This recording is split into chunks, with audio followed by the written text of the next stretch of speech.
الحمد لله وكفى وسلام على عباده الذين اصطفى أما بعد فقد قال الله تعالى أعوذ بالله من الشيطان الرجيم بسم الله الرحمن الرحيم إن الله يأمر بالعدل والإحسان وإيتاء ذي القربى وينهى عن الفحشاء والمنكر صدق الله العظيم قال النبي صلى الله عليه وسلم إن الله كتب الإحسان على كل شيء كما قال عليه الصلاة والسلام۔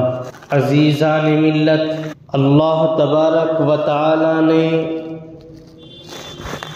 اس کائنات کے اندر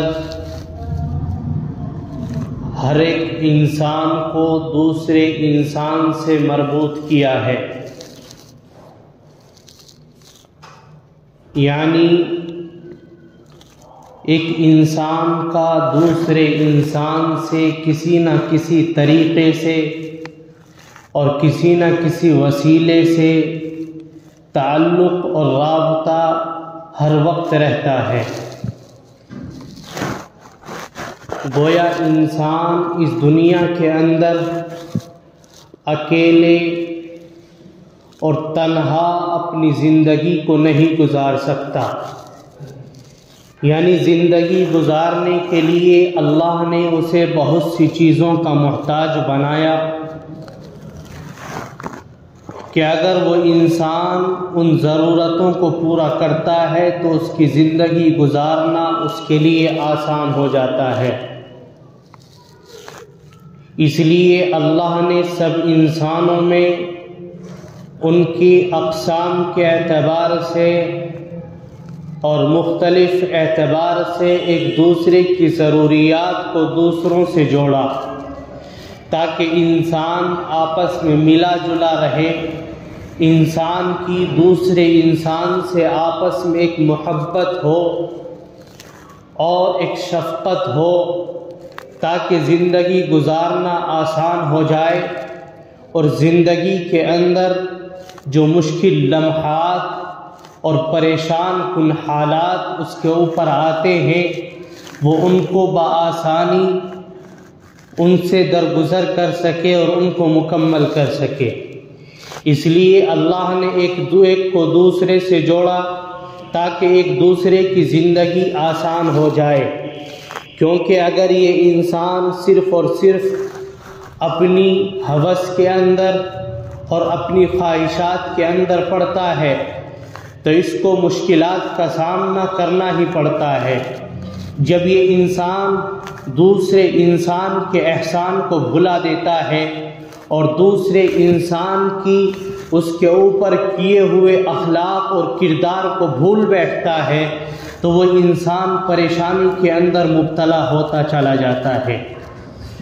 اللہ نے اس آیت کریمہ کو نازل کیا، ان اللہ یأمر بالعدل والاحسان وایتاء ذی القربى، اور اللہ نے اس آیت کریمہ کے ذریعے تمام انسانوں کو ایک معاشرتی نظام اور ایک معاشی نظام گزارنے کا اور اس کو مکمل طریقے سے ادا کرنے کا ایک طریقہ سکھلایا۔ یعنی اللہ نے اس آیت کریمہ کے اندر پوری شریعت کو سمیٹ کر کے رکھا ہے۔ انسان کے اندر اور انسان کے سامنے کسی طریقے کے حالات پریشان کن ہوں یا آرام دہ ہو، آسودگی بخشنے والے ہوں یا اس کو آلودگی دینے والے ہوں، تمام حالات کا اس آیت کے اندر جائزہ لیا گیا ہے۔ پچھلے ہفتے آپ کے سامنے عدل کے تعلق سے کچھ باتیں بیان کی گئی تھی کہ اللہ انسان کو حکم دیتا ہے عدل اور انصاف کا۔ عدل کہتے ہیں کسی بھی چیز کو اس کی حقیقی جگہ کے اندر رکھنا، اور اس کے بالمقابل ایک دوسرا لفظ آتا ہے ظلم، کہ کسی چیز کو اس کی جگہ سے ہٹ کر کے دوسری جگہ رکھ دینا، یہ ظلم کہلاتا ہے۔ اگر انسان اپنے اس معاشرتی نظام کے اندر ایک دوسرے کے حقوق کو بھول جائے تو وہ عدل و انصاف کے طریقے اور اس کی راہ سے ہٹ کر کے ظلم کے طریقے کو اپنا لیتا ہے۔ یہ عدل جب کسی گھرانے کے اندر داخل ہوتا ہے تو وہاں پر انصاف قائم ہو جاتا ہے، اور جہاں پر انصاف قائم ہوتا ہے وہاں پر امن پیدا ہوتا ہے، اور جس جگہ عدل کو نکال لیا جائے، انصاف اس جگہ نہ پایا جائے تو وہاں پر ظلم نمودار ہوتا ہے، اور جب جس جگہ پر ظلم آتا ہے وہاں سے امن ختم ہو جاتا ہے، چین اور سکون وہاں سے نکل جاتا ہے۔ یہ ایک دوسرے کے مخالف اور ایک دوسرے کی ضد ہے۔ جہاں پر عدل ہوگا وہاں پر ظلم نہیں ہو سکتا، اور جہاں پر ظلم ہوگا وہاں پر عدل کے نام پر کوئی چیز آپ کو نہیں مل سکتی۔ اس عدل سے بڑھ کر، انصاف سے بڑھ کر دوسری چیز جس کو ہمیں اور آپ کو سمجھنا ہے وہ چیز ہے احسان۔ اللہ نے دوسرے نمبر پر بیان فرمایا ان اللہ یأمر بالعدل والاحسان، کہ اللہ آپ کو حکم دیتا ہے انصاف کا اور احسان کا اور قریبی رشتہ داروں کے ساتھ مالی تعاون کا، مالی خیر خواہی کا۔ دوسرا نمبر اللہ نے احسان کا رکھا۔ اب یہ احسان کیا ہے، اسے سمجھنے کی ضرورت ہے۔ جب ہم اپنے محاورے کے اعتبار سے، اردو کے الفاظ کے اعتبار سے اس احسان کو سمجھتے ہیں تو صرف یہ سمجھ میں آتا ہے کہ احسان نام ہے کسی کے ساتھ اچھا سلوک کرنے کا، احسان نام ہے کسی کے ساتھ بھلائی کرنے کا۔ لیکن جب ہم اس احسان کو عرب کے اندر تلاش کرتے ہیں، عربی زبان کے اندر جب ہم اس کو تلاش کرتے ہیں تو یہ ایک بہت وسیع مفہوم اپنے اندر لیے ہوئے ہے۔ یہ احسان اس کی مختلف شکلوں سے اور مختلف مشقات سے قرآن کریم کے اندر تقریباً 190 جگہ اللہ تبارک و تعالیٰ نے احسان کو بیان فرمایا۔ اسی لیے اللہ کے نبی صلی اللہ علیہ وسلم نے بھی ارشاد فرمایا ان اللہ کتب الاحسان علی کل شیء، کہ اللہ نے احسان کو ہر چیز کے اوپر فرض کیا ہے۔ یہ احسان کیا ہے، اللہ کے نبی اس کو سمجھاتے ہیں کہ ایک جانور کے ساتھ میں بھی تمہارا احسان ہے، ایک انسان کے ساتھ میں بھی تمہارا احسان ہے۔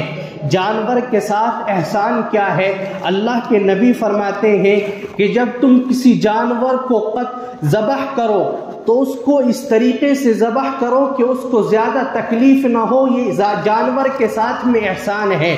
اور آگے اللہ کے نبی نے بیان فرمایا کہ تم اپنی چھری کو تیز کر لیا کرو تاکہ جانور کو جب ذبح کرو تو اس کو زیادہ تکلیف نہ ہو۔ اگر اس کو تم زیادہ تکلیف نہیں دے رہے ہو تو یہ تمہارا اس جانور کے ساتھ میں احسان کرنا ہے۔ اور دوسرے طریقے سے آپ سمجھیے، اللہ کے نبی صلی اللہ علیہ وسلم تشریف فرما ہے، صحابہ کی جماعت بیٹھی ہوئی ہے، ایک مسافر آدمی اللہ کے نبی کے سامنے حاضر ہوتا ہے، اس کے بال صحیح سالم ہیں اور اس کے کپڑے بھی صاف ستھرے ہیں، لیکن مسافر تو جب آتا ہے اس کے بال پراگندہ ہوتے ہیں۔ صحابہ کرام تعجب کرتے ہیں کہ یہ مسافر ہے لیکن اس کے کپڑے صاف ستھرے ہیں اور اس کے بال بھی صاف طریقے سے ہیں۔ وہ اللہ کے نبی کے سامنے حاضر ہوتا ہے اور اللہ کے نبی سے اس نے بہت سے سوالات کیے۔ وہ سوال جو میں آپ کو سمجھانا چاہتا ہوں، اللہ کے نبی سے اس نے سوال کیا کہ اللہ کے نبی مل احسان، احسان کیا ہے؟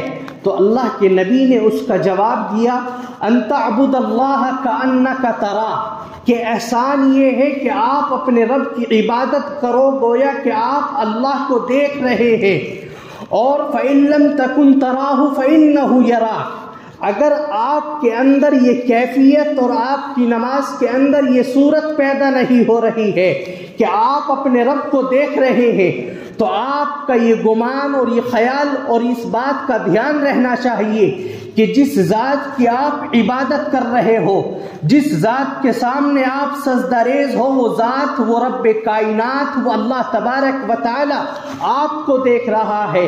اس چیز کا نام احسان ہے۔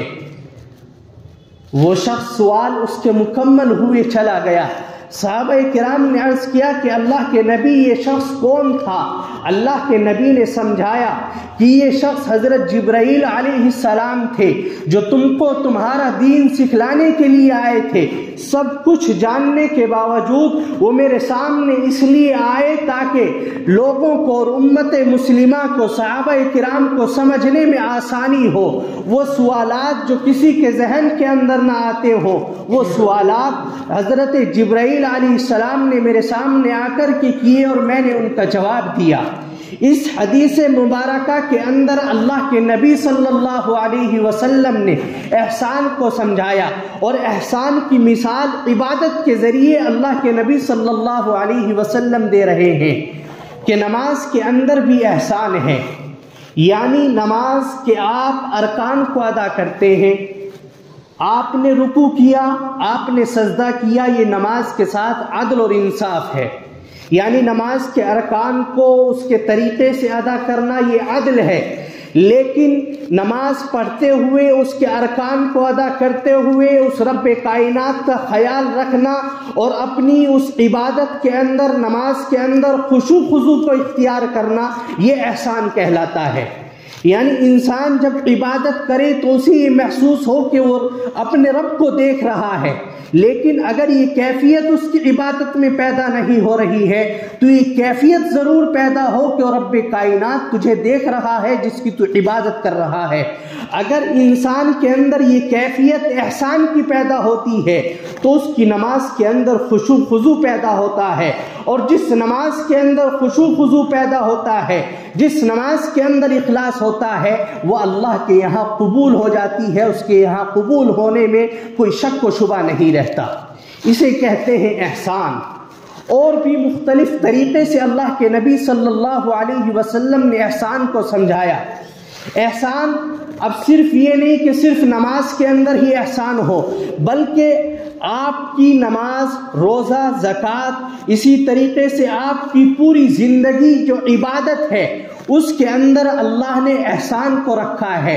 اگر آپ کی پوری زندگی احسان کے ذریعے گزر رہی ہے تو سمجھیے کہ آپ کی زندگی کامیاب ہے۔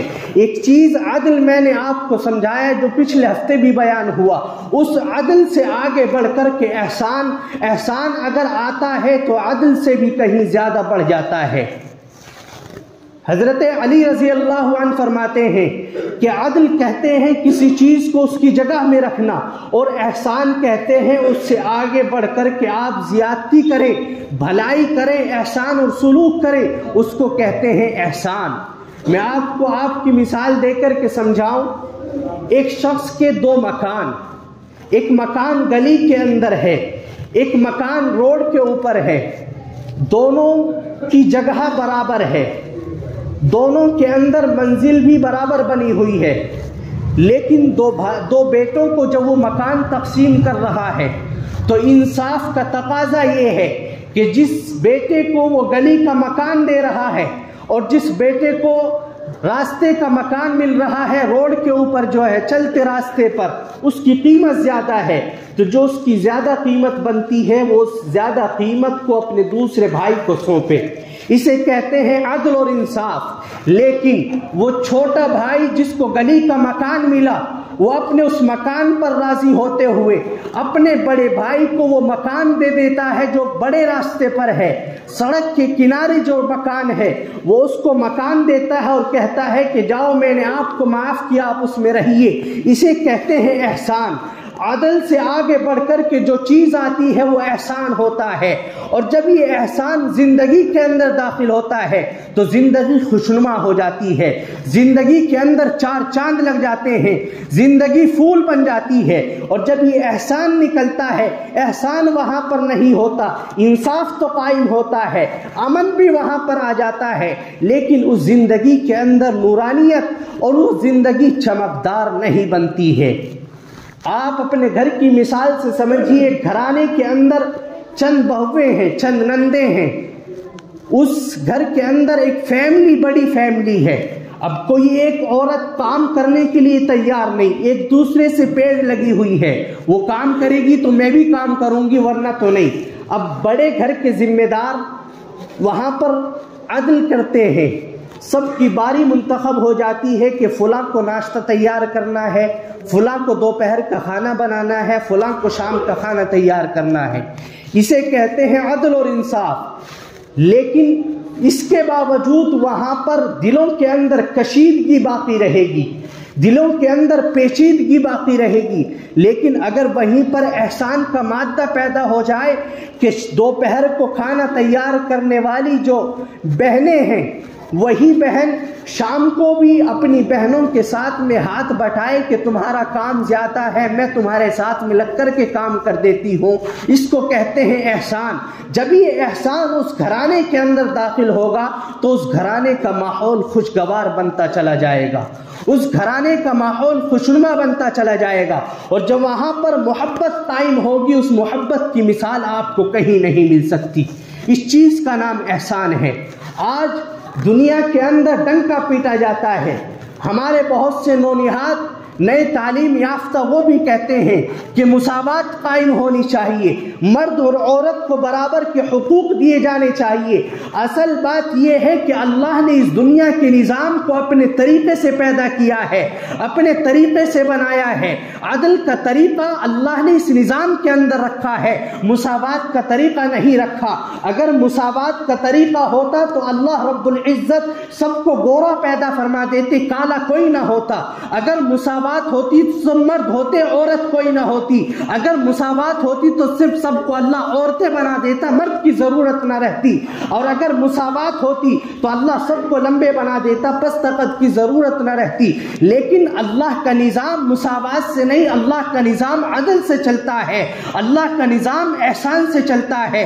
اس لیے جہاں پر مساوات کی ضرورت ہوتی ہے وہاں پر عدل آ کر کے مساوات پیدا کرتا ہے، اور جہاں پر مساوات کی ضرورت نہیں ہوتی ہے وہاں پر اسلامی نظام کا عدل قائم ہوتا ہے، اور وہاں پر اس کے اوپر احسان جاری ہوتا ہے۔ اور جب احسان جاری ہوتا ہے وہاں پر پھر مساوات کی ضرورت نہیں رہتی، وہاں پر تباہی اور بربادی نہیں آتی، وہاں پر ہلاکتیں نہیں آتی۔ اس لیے اگر ہم چاہتے ہیں کہ ہمارا نظام درست ہو، ہمارا ماحول خوشگوار ہو، ہمارا ماحول خوشنما ہو، تو اس کے لیے ہمیں ضروری ہے کہ ہم اپنی زندگیوں کے اندر عدل اور احسان کو داخل کریں۔